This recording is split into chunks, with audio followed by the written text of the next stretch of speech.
I am in the Upper East Side of Manhattan. Right behind me over there, that's Gracie Mansion, where all the mayors of New York live.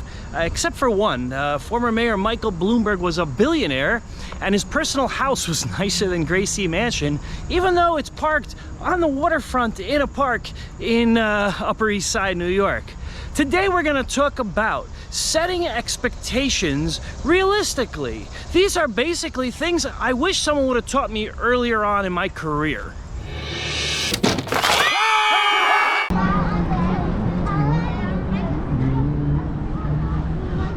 Man, it is so beautiful out here on the pier right by Gracie Mansion. It is a gorgeous place to be in New York City.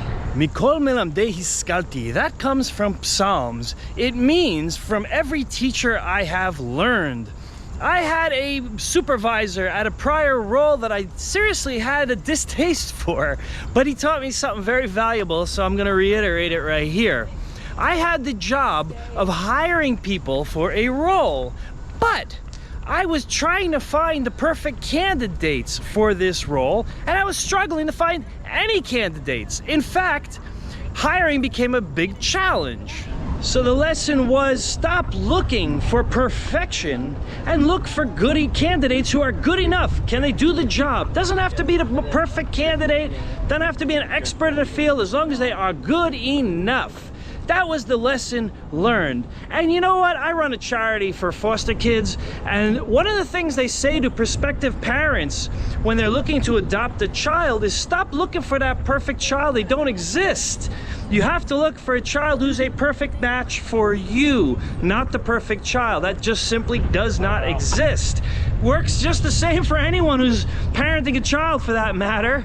If you're expecting perfection from your kid, you're gonna be disappointed. You gotta look for reasonable expectations. Perfection's not one of them. Let's also talk about timing of opportunities. It's never the right time. Never, ever, ever. Jump on the opportunity when you have it.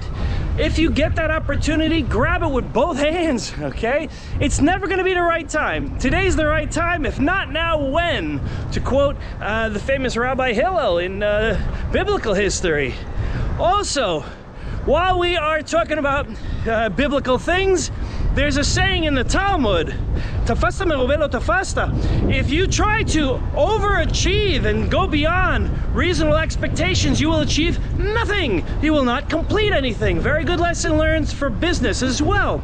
If you try to over-deliver in a project more than you're required, you probably won't finish the project. If you do finish it, you'll go over budget or use more resources than you planned. Okay, don't over-deliver. Aim to satisfy the requirements without doing more than that. You don't need more than that. Simple as that. Deliver the requirements and so be it. There's an expression when you create a product called gold plating. It means adding things that nobody asked you to add and the customer never sought out. You're guessing that you really know better than what the customer was seeking when you do that, and if you're wrong, they're not going to want to pay you for your time, so it's a total loss. Don't over-deliver.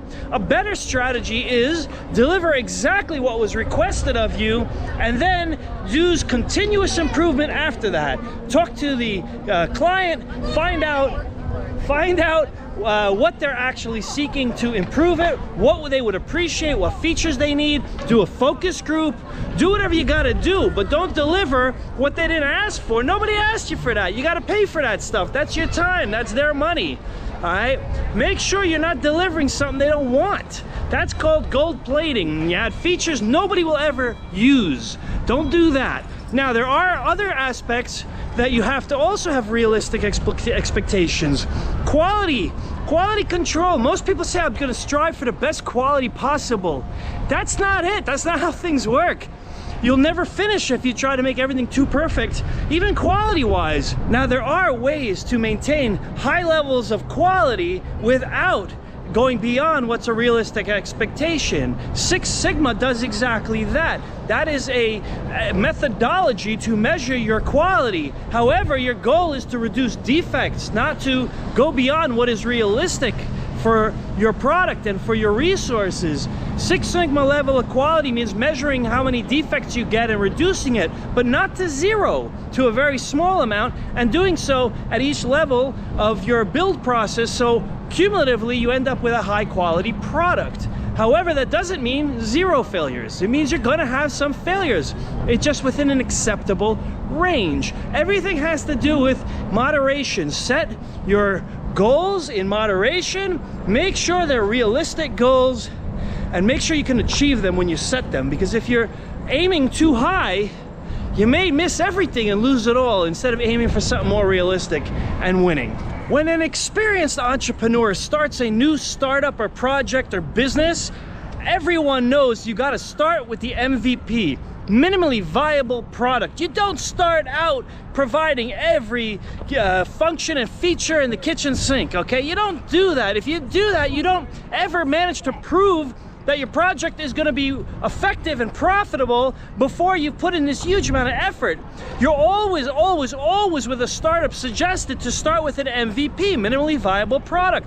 First, you build a minimum feature set required for the product to be functional, work, and get clients and start bringing in an income. Then you start adding in all sorts of other features, okay? If you don't know what to add, you run focus groups with your client base and you add it, but first you got to build the client base. You can't do that without the MVP.